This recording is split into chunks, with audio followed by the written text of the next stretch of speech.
Durante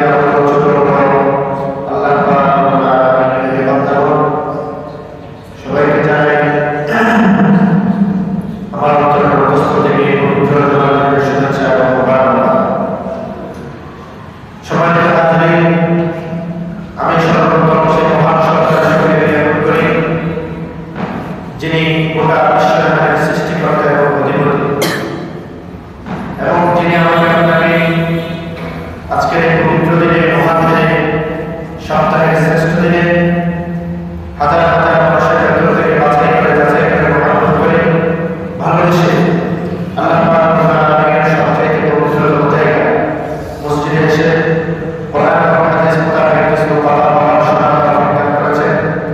সেই সাথে আল্লাহ পাক রব্বুল আলামিনের শান দরবারে তার পায়ে সিজদায় অবনত হওয়ার তৌফিক দান করেছে। যে মহান আল্লাহ পাক রব্বুল আলামিন আমাদেরকে এই সুন্দর পৃথিবীতে স্বাভাবিকভাবে বসবাসের সুযোগ প্রদান করেছে, সে মহান মালিকের শান দরবারে তার সকল শুকরিয়া আদায় করি আলহামদুলিল্লাহ। সাথে সাথে লক্ষ কোটি সালাত ও দরুদ নিবেদন করি রাহমাতুল লিল আলামিন সাইয়্যিদুল মুরসালিন খাতামুন নবিয়্যিন আকা হাদিনা হাবিবি কিবরিয়া সরকার কায়নাত দুজাহান সরদার সর্বযুগের সর্বকালের সর্বশ্রেষ্ঠ মহামানব মুহাম্মদুর রাসূলুল্লাহ সাল্লাল্লাহু আলাইহি ওয়াসাল্লাম যারা অক্লান্ত পরিশ্রমের মাধ্যমে আল্লাহ ইসলামকে পর্যন্ত পেয়েছে। সবার হাজির আল্লাহ পাক রব্বুল আলামিন আমাদেরকে দুনিয়ার মধ্যে পাঠিয়েছেন। আমরা সকলে জানি একটা আয়াত আমাদের সবার মুখস্থ, সেটা হচ্ছে ওয়া মা খালাকাতুল জিন্না ওয়াল ইনসা ইল্লা লিয়াবুদুন। এটা ছোট বড় রব্বের যত সবাই জানে। আল্লাহ পাক বলছেন, আমি মানুষ এবং জিন জাতিকে কেবল আমার উপর তৈরি করার জন্য পাঠিয়েছি। সুবহানাল্লাহ। তো বাকি যত সৃষ্টি আছে এরা সবাই মানুষ এবং জিন জাতি খেদমত করবে, তাদেরকে সাহায্য করবে, সহযোগিতা করবে। সুবহানাল্লাহ। তাইলে আল্লাহ পাক যে কোনো কিছু সৃষ্টি করেছে সেটা মানব জাতির কল্যাণের জন্য সৃষ্টি করেছে। মানুষ আল্লাহ পাকের ইবাদত করবে, বন্দেগী করবে, আর আল্লাহ পাকের সৃষ্টি থেকে মানুষ উপকার লাভ করবে। সুবহানাল্লাহ। এই দুনিয়াতে কিছু মানুষ আছে আল্লাহ পাকের কাছে প্রিয়, আর কিছু মানুষ আল্লাহ পাকের কাছে অপ্রিয়। কিছু আছে মুমিন আর কিছু আছে মুশরিক, কাফের, মুনাফিক। কিছু জান্নাতি, কিছু জাহান্নামী। আল্লাহ পাক আবার তৈরি করছে দুইটা, ওইটা পুরস্কার হিসেবে আল্লাহ পাক তৈরি করছে দুইটা, ভালো আমল করলে জান্নাত আর খারাপ আমল করলে জাহান্নাম। কথা আছে না, মানুষকে হয়তো আবু বকর, হয়তো আবু জাহেল, হয়তো আবু বকর, হয়তো আবু জাহেল। তো আমরা এই দুনিয়ার বুকে আসছি মূলত আল্লাহ পাক আমাদেরকে পাঠিয়েছেন আমাদের অন্তর পরীক্ষা করার জন্য। যে অন্তরে কার তাকওয়া লালন করো, অন্তরে কার ভয় ভীতি আছে, এগুলো আল্লাহ পাক দেখার জন্য আমাদেরকে পাঠিয়েছেন। পরীক্ষা হওয়ার যেমন বাকি সব চিন্তা বাদ দিয়ে কেবল ভালো ফলাফলের চেষ্টায় আমাদেরকে নিমজ্জিত থাকতে হয়। আমাদের 60 বছর, 70 বছর, 80 বছরের জিন্দেগিকে পরীক্ষা হওয়ার মতো বানিয়ে সেখানে আমরা আল্লাহ পাকের সন্তুষ্টি অর্জনের জন্য প্রচেষ্টা করতে পারলে, সেভাবে যদি আমরা কবরে যেতে পারি, আল্লাহ পাক আমাদের আমাদেরকে পুরস্কার হিসেবে জান্নাত দান করবেন। সুবহানাল্লাহ। তাহলে আমাদেরকে শ্রেষ্ঠ হতে হবে দুনিয়াতে। কি হতে হবে? শ্রেষ্ঠ হতে হবে। একটা উদাহরণ দেন। বর্তমান পৃথিবীতে আল্লাহ পাক তো দুনিয়ার মধ্যে 18,000 মাখলুকাত পাঠিয়েছেন। বলছে না, আল্লাহ পাক 18,000 মাখলুকাত দুনিয়ার মধ্যে পাঠিয়েছেন। তার মধ্যে মানুষ এক প্রকার সৃষ্টি। বর্তমান পৃথিবীতে 800 কোটি মানুষ বসবাস করে। কত কোটি? 800 কোটি মানুষ বসবাস করে। তার ভেতরে অনেক ধরনের, অনেক পৃথক পৃথক ধর্মের মানুষ বসবাস করে। হিন্দু, বৌদ্ধ, রাখাইন, সাঁওতাল, ত্রিপুরা, চররা, মণিপুরী, ভং, এরপরে ইহুদি, খ্রিস্টান, হরেক ধর্মের মানুষ বসবাস করে এই পৃথিবীতে। 3400 ধর্মের মানুষ এই পৃথিবীতে বসবাস করে। কত ধর্ম? 3400 ধর্মের মানুষ এই গোটা পৃথিবীতে বসবাস করে। 800 কোটি মানুষের ভেতরে প্রায় 1.8 বিলিয়ন, 180 কোটি হচ্ছে এই গোটা দুনিয়ায় মুসলমান বসবাস করে। সুবহানাল্লাহ। তাহলে মুসলমানদের একটি বিরাট অংশ এই পৃথিবী জুড়ে রয়েছে। বাংলাদেশ, পাকিস্তান, ইন্ডিয়া, মায়ানমার,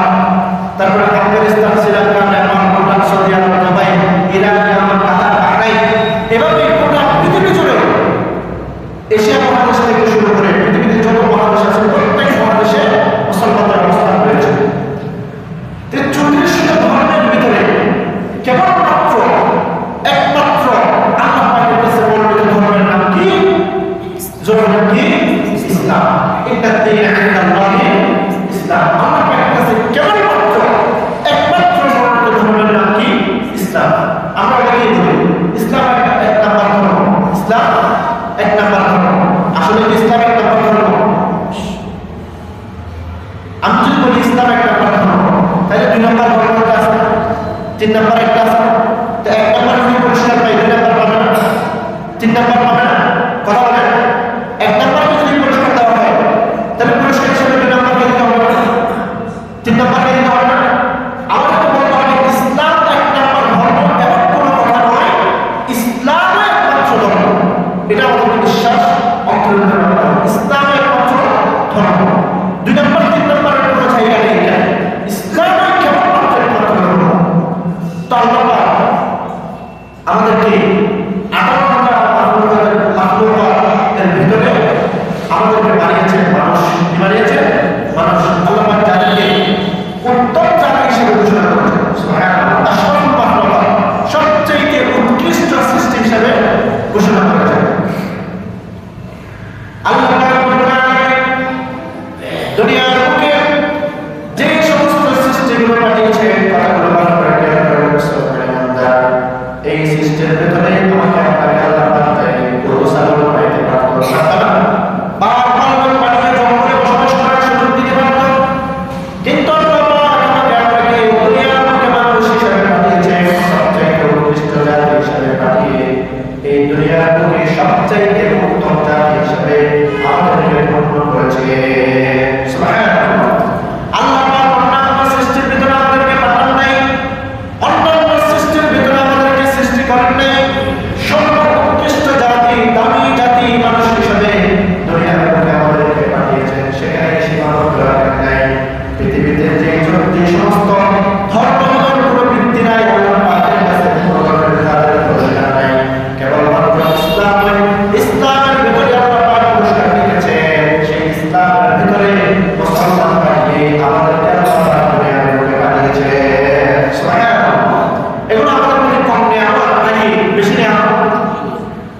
আমি যদি বলি যে আল্লাহ পাক আমাকে মুসলমান বানিয়েছে, এটার শুকরিয়া যদি আমি আদায় করতে চাই, এখন থেকে কিয়ামত পর্যন্ত আলহামদুলিল্লাহ বললে এটার শুকরিয়া আদায় করা। আল্লাহ পাক যদি আমাকে খ্রিস্টান বানাইতো, ইসলাম চিনতাম না। আল্লাহ পাক যদি আমাকে ইহুদি বানাইতো, আমি ইসলাম চিনতাম না। আল্লাহ পাক যদি আমাকে অন্যদের কাছে বানাইতো, ইসলাম আমি না চেনার কারণে, আল্লাহ পাককে না চেনার কারণে, রাসূলকে না চেনার কারণে কিয়ামত দিবসে আমাকে আপনাকে জাহান্নামের ভিতরে নিক্ষিপ্ত করা হবে। কিন্তু মুসলমান বান্দার কথাগুলো ভালো করে বুঝেন। দুনিয়ার বুকে আল্লাহ পাক আমাদেরকে মানুষ হিসেবে পাঠালেন, এটার জন্য আল্লাহ পাকের কাছে আমরা কেউ দরখাস্ত করি নাই, করছি। আল্লাহ পাকের কাছে আল্লাহকে জবাব আমরা কেউ বলি নাই। আল্লাহকে দুনিয়ার বুকে মানুষ পাঠিয়ে দুনিয়ার বুকে আমাকে আল্লাহ পাক মুসলমানের করে পাঠিয়ে আমরা কেউ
দাবি, যারা দাবি হতে পারা সত্ত্বেও সেই বেদাতের পথটা তারা বেছে নিয়েছে, তারা কারা?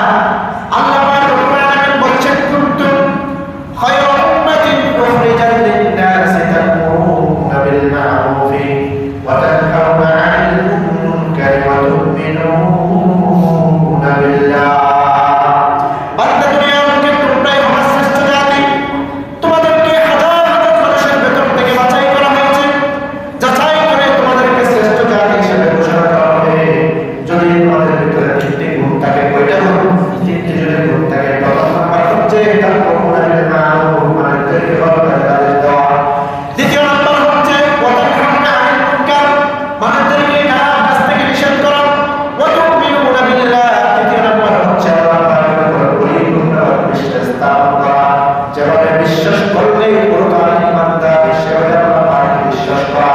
আল্লাহ পাক আমার হায়াত দাতা, মাউত দাতা, রিজিক দাতা, দুনিয়ার বুকে আমাদেরকে লালন পালনকারী। আল্লাহ পাক আমাদেরকে ছেলে সন্তান সন্ততি দিয়েছেন, ধন সম্পদ দিয়েছেন, টাকা পয়সা আমাদের পাঠিয়েছেন। দুনিয়ার বুকে যা কিছু আছে নাই সব কিছু আল্লাহ পাক আমাদেরকে দিয়ে পাঠিয়েছেন। এই কথাটা পূর্ণ ঈমান রেখে বান্দা চলতে পারলে পরিপূর্ণ বান্দা হিসেবে বিবেচনা করা হবে। সুবহানাল্লাহ। তাহলে তিনটা কাজ, কয়টা কাজ? সময় কিন্তু একেবারে সংক্ষিপ্ত, অল্প সময় আসলে অনেক কথা বলা যায়, এগুলো বুঝাইতে হয়, বুঝে বলতে হয়। কয়টা কাজ? তিনটা কাজ। প্রথম নাম্বার হচ্ছে মানুষদেরকে ভালো কাজের আদেশ দেওয়া। তিন নাম্বার হচ্ছে খারাপ কাজ থেকে নিষেধ করা। দুই নাম্বার, তিন নাম্বার হচ্ছে আল্লাহ পাকের উপর পরিপূর্ণ বিশ্বাস স্থাপন করা। এই তিনটি কাজ যদি কোনো মুমিনের ভিতরে থাকে, আল্লাহ পাক বলছেন ওই মুমিন অন্যান্য মানুষদের সাথে সবচেয়ে বেশি উত্তম। সুবহানাল্লাহ। তাহলে আমরা আল্লাহর আদেশ কিভাবে দেব? আদেশ দিলে আমাদের পুরস্কার কেমন আছে? আল্লাহর হাবিব সাল্লাল্লাহু আলাইহি ওয়াসাল্লাম বলেন, মান দাআ ইলা হুদান কানা লাহু আজরুন মিথলু উজুরি মান তাবি'াহু লা ইয়ানকুসু যালিকা মিন উজুরিহিম শাইআ। যদি কোনো বান্দাকে ভালো কাজের আদেশ দেয়, নামাজের আযান দিচ্ছে, দোকানের ভিতরে বসে আছে, আমি নামাজের ভিতরে আসতেছি, আমার পাশে একজন বসা আছে, আমি তাকে বললাম নামাজের আযান দিয়েছে, চলো মসজিদে যাই নামাজ পড়ে আসি। মাহফিল চলতেছে, মাহফিলে চলো কোরআন চলতেছে, তাফসীর শুনে আসি। এভাবে যদি মানুষদেরকে ভালো কাজের আদেশ করেন বান্দা, আল্লাহর হাবিব সাল্লাল্লাহু আলাইহি ওয়াসাল্লাম বলেন, যেই বান্দা দাওয়াত দিল, দাওয়াত দিয়ে সে অংশগ্রহণ করার কারণে তার জন্য সওয়াব আছে না নাই? অংশগ্রহণ করার কারণে আল্লাহ পাক তার আমলনামায় সওয়াব লিপিবদ্ধ করবে। আর যে বান্দা দাওয়াত দিয়ে আসলো, দাওয়াত দিয়ে আসার কারণে ওই বান্দা অংশগ্রহণ করে, যে বান্দা দাওয়াত দিয়েছে তার আমলনামায় আল্লাহ পাক তার সওয়াব লিপিবদ্ধ করে দিবে। সুবহানাল্লাহ। দাওয়াত দিলে আসলো না আসলো সেটা চিন্তা করা লাগবে না। আল্লাহ পাক দাওয়াত দিতে বলছে, দাওয়াত দিয়ে দিব। আসলে আমার আমলনামায় আল্লাহ পাক ডাবল সওয়াব আল্লাহ পাক লিপিবদ্ধ করে দিবে। সুবহানাল্লাহ। ওয়া মান দাআ ইলা দালালাতিন কানা লাহু ইসমুন মিথলু আযামি মান তাবি'াহু লা ইয়ানকুসু যালিকা মিন আযামিহিম শাইআ। পক্ষান্তরে আল্লাহর হাবিব সাল্লাল্লাহু আলাইহি ওয়াসাল্লাম বলেন, যদি কোনো বান্দাকে, কোনো ভাইকে যদি খারাপ কাজের দিকে দাওয়াত দেয়, খারাপ কাজে যদি অংশগ্রহণ করার জন্য দাওয়াত দেয়, আগামীকাল সিনেমা রিলিজ হবে, চলে দেখে আসি, আছে না নাই? বিরিয়ানির সাথে আমাদের সাথে একসাথে নাচতে, আছে না নাই? দোকানে বসে অহেতুক সময় কাটাই, আড্ডা দেয়, বিভিন্ন অহেতুক কর্মকাণ্ডের ভিতরে যুবকেরা লিপ্ত থাকে। এই লিপ্ত থাকার ভিতরে যদি কোনো ভাইকে আমি দাওয়াত দেই, আল্লাহর হাবিব বলছেন যে অংশগ্রহণ করার কারণে খারাপ কাজের ভিতরে কোনো আসার নাই, অন্য ভাইকে দাওয়াত দিয়ে আনার কারণে তার আমলনামায় আল্লাহ পাক ডাবল গুনাহ লিপিবদ্ধ করে দিবে। নাউযুবিল্লাহ। এজন্য নিজে ভালো আমল করতে না পারলেও, যদি আমি বেশি অধিক পরিমাণে আমল করতে পারতেছি না, অন্য কাউকে খারাপ কাজের সাথে জড়িত করব না, তাইলে